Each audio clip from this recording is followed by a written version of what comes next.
휴게소 구간 속도 떨어집니다. KBS 교통정보센터에서 김한나였습니다.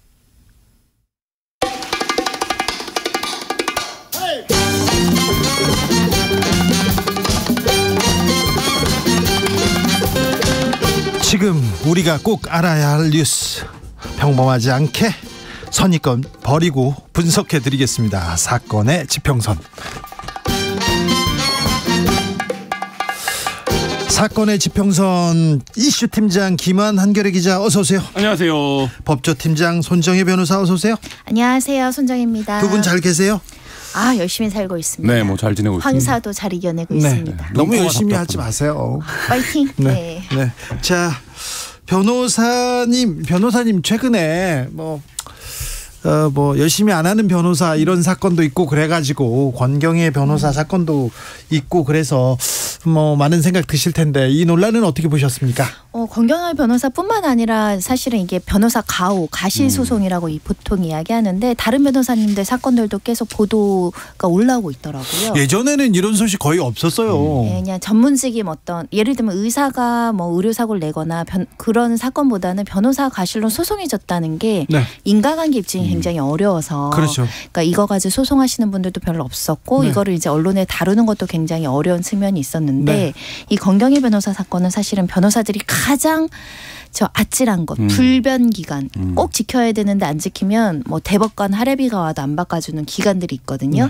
이런 것들을 놓치거나 뭐 불출석해서 취하되는 거는 뭐 면피할 수가 없잖아요. 알겠어요. 대법관 할아버지가 오면요, 안녕히 가세요 합니다.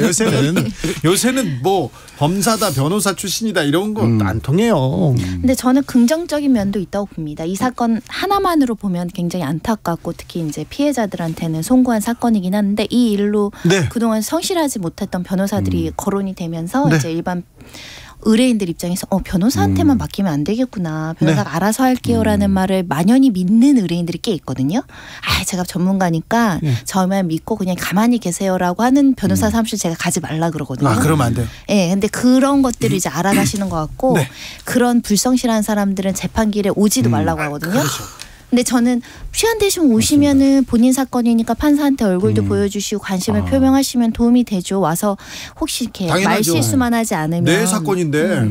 그래서 좀 그 법정의 태도나 변호사들의 어떤 태도들도 많이 바뀔 것 같아요. 제가 뭐 불패 기자 아닙니까? 소송 많이 해보셨죠? 형사 소송 뭐 한 100여 건 당해가지고 다 이겼어요. 자, 그런데 변호사들이 이런 얘기하면 특별히 전관, 특별히 검사 출신 이런 얘기합니다. 내가 데리고 있던 애야, 내가 아는 애야. 저 가족하고 부부 동반으로 해외여행 가잖아. 골프 같이 쳤잖아. 이런 얘기 하지 않습니까? 내가 다 얘기할게. 뒤에서 할게. 이런 사람 믿으면 안 되죠. 그죠? 그렇죠. 사자의 사기의 사자가 될 수 있겠죠. 그런 얘기 하시면요. 변호사법 위반이죠. 그렇죠. 의뢰인의 적극적인 참여를 유도하는 변호사가 좋은 변호사다. 그렇죠. 서면을 잘 써야 됩니다. 일단 서면을 쓰고 그 다음에 이제 이야기를 해야죠. 그렇죠. 서면도 안 내고 말로만 하는 사람들은 정말 퇴출돼야 되고 퇴출되는데 최근에 일련의 사건들이 도움이 됐으면 좋겠습니다. 일부 검사 출신들 50억 클럽에서도 나오는 분들 있지 않습니까? 그 사람들은 서면을 쓰거나 재판정에 가지 않아요. 뒤에서 내가 다 알아서 할게 이렇게 얘기하시는 분들이 있는데 그런 사람 믿으면 안 됩니다. 자, 오늘 사건은요. 사건 번호 0413 술 취한 경찰관 폭행한 예비 검사 사건입니다. 이슈팀장 사건 개요 부탁드립니다. 네, 이번 달 말에 검사 임용 예정이었던 예비 검사가 있었습니다. 하늘 무서운 줄 몰라요. 네, 근데 술에 취해서 이제 경찰관을 폭행한 사건인데요. 이 강남에서 밤늦게 새벽 한 12시 반까지 술을 먹었대요. 그러다가 행인과 시비가 붙었습니다. 그러니까 이걸 본 시민이 이제 신고를 한 거죠. 그래서 지구대 경찰이 출동을 했습니다. 일단 싸우고 있으니까 분리를 시킨 거예요. 그리고 이제 분리해서 진술을 당연히 받았겠죠. 그 과정에서 이 여성 경찰관의 머리를 움켜쥐고 손바닥으로 폭행을 합니다. 그리고 본인의 멘탈리티를 드러내는 이제 말을 합니다. 내가 누군지 아냐? 넌 누구나 해내냐? 뭐 이렇게 이제 고성을 지르고 이제 위협을 한 거죠. 그리고 이런 폭언을 한 끝에 영화 많이 보셨어. 내가 니네 서장하고 그 얘기 아니에요. 지난 3월에 공무집행 방해 혐의로 기소가 된 사건입니다. 자, 기소가 됐습니까? 그러면 재판에서 어떻게 됐습니까, 법조팀장? 네, 1심 선고 결과는 최종적으로는 이제 벌금 300만 원의 선고유예 판결로서 이제 선처를 받았습니다. 선고유예라면 벌금 300만 원인데 안 내도 된다는 거 아니에요? 일단은 이렇게 말씀드릴 수 있어요. 유죄 굉장히 선처를 받았다. 그렇죠. 해줄 수 있는 최고의 선처인 판결을 받았다고. 변호사님, 근데 아니 이 예비 검사라고 하지만 여성 경찰관을 때렸잖아요. 이거 미국에서는 수갑차가지고 바로 구속될 수도 있는 일입니다. 공무집행 방해죄는 사실은 좀 엄벌에 처해야 된다라는 추세이기도 하고요. 예. 그래서 보통은 집행유예도 많이 나오고 예. 또 벌금형 나오는 거는 많이 선처된 건데 그 벌금형의 선고유예니까 아마 선처를 많이 봐줬어요. 할 것 같고요. 예. 일단 재판부가 자백하는 점, 반성하고 초범인 점, 그리고 이제 피해자에게 이제 선처를 구하고 있는 점 등을 고려했다라고 하는데요. 그 이면에는 아무래도 이제 오랜 동안 이제 법률 공부를 하고 예비 검사직을 박탈할 위기나 이런 것들도 감안되지 않았을까라는 생각이 드는데요. 일단 법무부에서 이 논란을 의식했는지는 모르겠으나 일단 인사위원회를 소집해서 네. 이 검사로 임명하지 않기로 했고 타당한 조치로 보입니다. 검사로 임용되지 못했습니다. 뭐 한 번의 실수였다 이렇게 얘기하지만 또 제가 보기에는 일반인의 시각으로 보면 경찰을 공무 집행하는 사람한테 손을 댔어요. 저는 이거 처벌해야 된다고 생각해요. 그러니까 이게 그리고 이제 이렇게 할 수 있는 왜 이렇게 할 수 있는가의 행위의 네. 배경을 맥락을 좀 생각해 보면 여기서 이제 이 말이 나오죠. 내가 누군지 아냐. 네. 그러니까 내가 너보다 위에 있는 사람이다. 그렇죠. 너는 도대체 누구 라인이냐라고 묻는 건 내가 너를 어떻게 할 수도 있다. 네. 이거 이제 인식 은연중에 드러내는 발언 아니겠습니까? 그러니까 이 사건을 보면서 뭐 지금은 많이 달라지긴 했습니다만 검사라고 하는 직업, 검찰이라고 하는 집단이 가지고 있는 어떤 사회적 위계에서 힘 이런 것들이 좀 단적으로 드러나는 네. 과시하는 그런 이제 사건이었습니다. 이런 걸 특권 의식이라고 네. 하는데 사실 되게 젊으시더라고요. 네. 이제 예비 검사니까. 네. 근데 이런 특권 의식이 생겼다는 게 좀 놀라워요. 요즘 법조인들은 특권이 뭐예요? 뭐 이런 상황인데요. 아니 그 변호사님이나 그런 네. 거고요. 그런데 네. 요즘은 달라졌다고 말씀하셔서 그런데 네. 옛날에 예비 검사가 이랬다. 옛날에 검사가 이랬다. 이거는요. 사고도 안 돼요. 사건 처리도 안 됩니다. 그렇죠. 그런 경우 많이 봤어요. 그렇죠. 그러니까 네. 지금이니까 이게 달라져서 그래도 그러니까 저도 뭐 취재하는 입장에서 이렇게 나오면 어떤 판결문 이렇게 나오면 봐줄 수 있는 건 다 봐줬구만 이렇게 이제 당연히 말할 수밖에 없는 건데 그럼에도 불구하고 지금 얘기한 대로 이게 그래도 많이 시스템이 네. 나아져서 그렇죠. 된 상황이죠. 법이 좀 검사들한테도 미치기 시작했다 이런 얘기도 좀 합니다. 유종선님께서 검사가 높은 자리는 만나봅니다. 예정자만 돼도 그 정도 어깨 뽕이 빵 들어가는 걸 보니까요 얘기하는데 그런 얘기도 했어요. 검사의 특권 중에 범죄자를 기소해서 죄를 만드는 것도 있지만 죄를 봐주는 거 있잖아요. 그렇죠. 기소하지 않으면 벌을 받지 않습니까? 네. 그런데 최근에는 그 검사들이 자꾸 사회면에 등장하기도 합니다. 그동안 최근엔 좀 여러 사건이 있었어요. 네, 그렇습니다. 뭐 올해 4월에 있었던 일인데 한 여검사가 회식 중에 후배 검사를 추행한 사건이 있었습니다. 그게 좀 놀라웠어요. 네, 회식 중에 이제 초임 검사인 남성 후배 검사를 강제로 추행했다는 의혹이 제기가 됐고 네.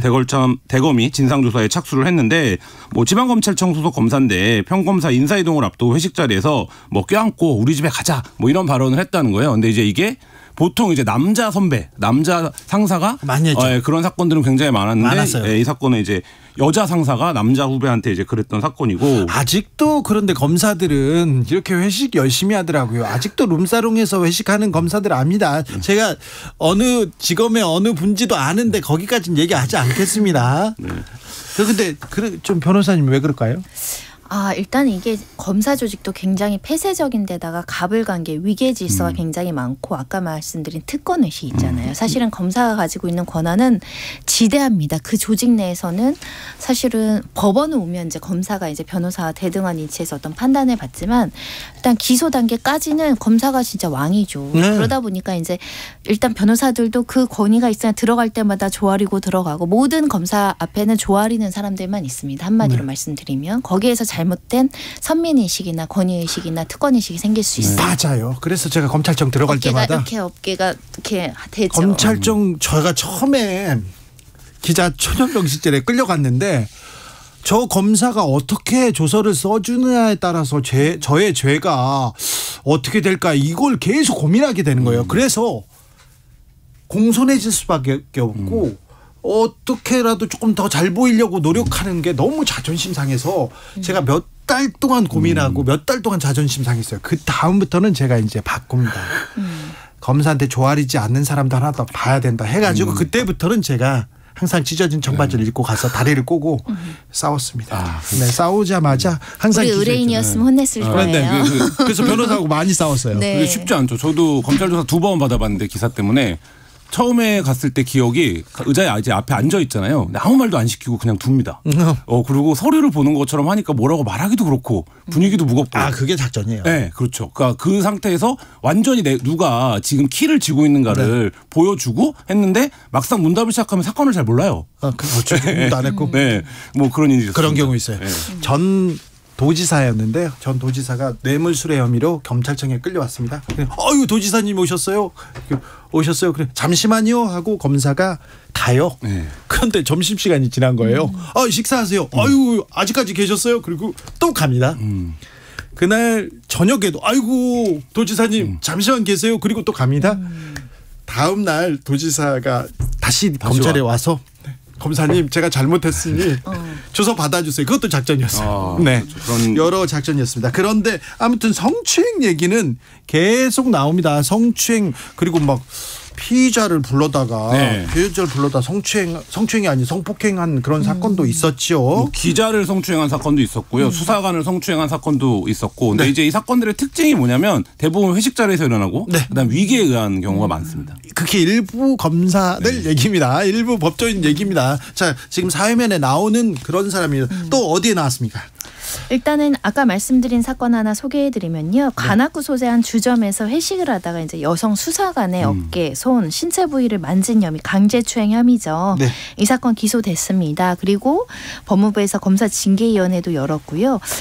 품위 손상을 이유로 해임했다라고 하는데요. 그래요? 네, 일단 재질이 좋지 않다라고 봤고요. 다만 이제 범죄 전력이 없는 점 등을 고려해서 이제 사건 처리가 됐는데 이 사건은 징역 8월에 집행유예 2년이 나왔습니다. 과거에 비해서는 그래도 기소돼서 처벌도 나오고 집행유예가 나오는 점은 고무적이긴 하지만 사실 고무적이라고 이야기할 수도 없잖아요. 동종의 피고인보다 훨씬 더 사회적인 책임감이 있는데 직장 하급자를 이렇게 강제추행했으니까 당연히 해임 처분은 타당하고요. 관련된 판결이 나왔고 성폭력 치료 프로그램도 이수해야 되고 취업 제한 명령도 같이 선고했습니다. 네. 검사 관련된 기사는 드문드문 나오지만 상당히 좀 가려져 있다 이런 생각 듭니다. 그런데요. 사실은 이런 기사가 나오는 것도 얼마 되지 않았어요. 맞습니다. 김수창 제주지검장 그 사건만 봐도 검사들이 얼마나 특혜를 받고 있고 특권의식에 쩔어 있는지 그냥 인식할 수 있었어요. 네, 맞습니다. 그 2014년도에 있었던 일인데 한 남성이 이제 길에서 음란행위를 하다가 이게 CCTV 화면 보신 기억들 나실 텐데요. 그렇죠. 여고생들, 여중생들 졸졸 또 따라다니면서 CCTV에 그대로 찍혔잖아요. 네, 그래서 저도 이 사건 그때 관련해서 이제 취재한 내용들을 보면 처음에 이제 경찰서에서 침묵을 지킵니다. 가만히 있습니다. 네. 근데 경찰이 당신 누구냐 계속 물어보는데 정체를 알고 깜짝 놀란 거죠. 이 사람이 이제 제주지검장이었던 거예요. 네. 그러니까 이게 제주도 경찰서에서 얼마나 놀라운 일이겠습니까? 사실 당시에 뭐 그런 상황이었는데 당시에 이제 김수창 제주지검장은 성선호성 장애 진단을 받았고 이 장애에서 이제 6개월 이상의 입원 치료 후에는 재범의 위험이 없다 이러면서 이제 기소유예 처분을 받은 거예요. 여기에 검사들의 기술이 들어가 있습니다, 그렇죠. 변호사님. 사실은 이 사건 같은 경우는 처음에는 좀 개인적인 문제로 치부하려는 시도들이 좀 있었습니다. 네. 언론 보도나 이런 것들. 그리고 실제로 그런 면도 있었는데요. 실제 이제 법무부가 이 사표를 수리하는 과정에서도 이 변호사 개업이나 연금의 불이익 을 주지 않으려는 조치를 해서 좀 논란이 됐었는데 왜냐하면 해임이나 파면을 시키면 연금에 이제 손실을 보는데 그 사표를 수리하게 된다고 한다면 그런 제한이 없다 보니까 이것도 좀 면피를 해준 거 아니냐 강력하게 징계하지 않았다라는 비판의 목소리가 있었죠. 기소를 하면요 유죄가 당연합니다. 죄를 받을 수밖에 없기 때문에 그때 또 검찰에서 이렇게 쓰는 또 수가 있는데요. 수사심의위원회, 기소심의위원회, 위원회를 꾸립니다. 이상하게 좀 한동훈 법무장관 사건도 기억나고요. 삼성 사건도 기억나죠. 그렇죠. 이 심의위원회를 꾸려서 일반인들이 위원회에서 기소하지 말라고 했다. 정신 치료를 받으라고 했다. 이렇게 빠져나가는 거 아니에요? 네, 그렇습니다. 이게 일반인들은 뭐 수사심의위원회 열릴 때마다 반복되는 논란이긴 한데 법을 잘 아는 사람, 법에 힘을 쓸 수 있는 사람만 쓸 수 있는 제도가 아니냐. 그것도 아무나 못 써요. 네, 일반인들은 뭐 거의 상상도 할 수 없죠. 내가 기소돼야 되는데 나 수사심의위원회 열어주세요라고 하면 뒤통수 안 맞으면 다행이다. 아직도 네. 분위기 이런데 검사들 같은 경우 여기 어떤 테크닉이 또 들어가냐면 말씀하셨지만 사표를 수리하는 방식으로 진행이 되면서 변호사 영업도 이제 후에 개업도 해서 지금도 변호사를 하고 있는 그런 상황이죠. 그렇죠. 그때 김수창 제주지검장이 옷을 벗었잖아요. 네. 그러니까 아이고 저분은 좋은 사람인데 불미스러운 일로 옷을 벗었어. 그러면서 검찰청에서 일을 이렇게 밀어줬대요. 그래서 변호사 되고 돈을 엄청 벌어가지고요. 행복하게 잘 산다는 그런 얘기도 있습니다. 그런데요. 검사님들이 특권 층은 맞는 것 같아요. 네. 막 술집에서 네. 막 과도한 요구하고 네. 막 그러다 막 때리고 막 그런 사람도 그렇죠. 있어요. 그러니까 이게 검사와 일반인이 네. 그 사건에서 붙으면 굉장히 상식적이지 않은 일들이 많이 벌어지는데요. 그러니까 택시 기사를 새벽에 취해서 차 문을 이제 막 연락을 오고 택시 안에서 막 이제 차를 세워라 뭐 하고 이제 기사랑 이제 시비가 된 거죠. 이 과정에서 기사의 머리를 때리고 이제 어깨도 막 깨물고 이렇게 한 검사가 있었는데 경찰은 기소 의견으로 송치를 했습니다. 그런데 검찰은 피해자랑 합의를 하지 않았냐 이러면서 기소유예 죄송합니다. 불기소 처분을 내린 거예요. 그래서 결국엔 재판을 피했고 이 검사는 감봉 1개월의 자체 징계만 받았던 사건이 있었습니다. 아 이게 말이 됩니까? 근데 뭐 폭력 사건 같은 경우에는 합의하면 많이 선처를 해줄 수 있다라는 문제는 있는데 사실은 우리 사회가 좀 검사가 두 가지 그 사건사고로 많이 문제가 되죠. 폭력적인 부분이나 성적인 부분. 네. 굉장히 좀 안타까운 면이 있어요. 그래서 좀 분석을 해보자면 그건 제 개인적인 생각인데 외교부도 성 문제가 많거든요. 검사들도 좀 성적인 비 문제가 많은데 1, 2년마다 이렇게 지역으로 다니면서 이제 가정이나 이런 것들 많이 떨어져 있고 가족관계가 많이 단절된 분들도 꽤 많아요. 그래서 그런 측면에서 이런 게 많이 나오는 거 아닐까도 한번 생각을 해봤고 폭력적인 부분은 일단 제가 계속 검사만 비판하는 내용만 얘기해서 이제 말씀을 드리는 건데 위기의 질서. 네, 약간 좀 직업 자체가 범죄자를 많이 보잖아요. 범죄 피해자나. 사실 정신적인 고통이 조금 다른 법조 직역하고는 좀 다릅니다. 스트레스는 다 많은데 여기는 어찌됐든 범죄자들을 상대해야 되는 고도의 어떤 기쌤을 요구하거든요. 네. 거기서 오는 스트레스를 이렇게 잘못된 방식과 특권의식으로 푸는 거 아닌가. 검사실에서 하는 갑질은 아니고 검사실에서 하던 걸 술집 가서 하면 그건 범죄거든요. 자, 일면 타당해요. 네. 제 개인적인 검찰 고위 간부들 이렇게 만나서 얘기해 보잖아요. 그러면은 엄청나게 터프한 척해요. 그리고 자기가 무슨 운동도 했다. 그 검사는 말이야 뭘 했다 이렇게 얘기를 해요. 그러니까 저분은 뭐 거의 깡패 수준이네요. 원래 그렇게 뭐지 무술이 특출하고 그랬습니까? 이렇게 물어보고 그랬어요. 근데요. 한 검찰총장 출신 한 변호사가 얘기하더라고요. 저기 법대에 나와서 검사하려고 하면 거의 대부분 앉아서 책만 보던 사람들이다. 그렇죠. 운동이나 그리고 뭐 다른 능력에 대해서는 많이 떨어진다. 주변 저 검사 그렇잖아요. 올 때 너무 두꺼운 안경을 끼고 와가지고 옆에 구분도 못하던 사람도 있었다 얘기를 하더라고요. 그러니까 가장 모범생의 가장 쇠님 역할을 하는 사람들 중에서 이렇게 모아놨는데 검사만 되면 갑자기 터프해지더라. 그 얘기를 검사들이 하더라고요.